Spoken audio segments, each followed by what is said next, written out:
How to see who screenshotted your Snapchat story. So let's get started. Firstly, launch the Snapchat app and log into your account if you are not already signed in. Then, tap on your profile icon or Bitmoji in the top left corner of the screen. Then, once you're inside your profile, scroll down and select My Story to view the stories you have posted. Then, open the specific story you want to check or swipe up on the story to see the list of people who viewed it. In the viewer list, next to the name of viewers, if someone took a screenshot, you will see a small screenshot icon, two overlapping arrows next to their name.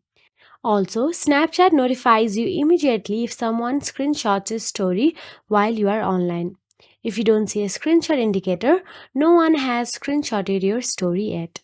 So that is it. If you found this video helpful, please like, share and subscribe, and thank you so much for watching. How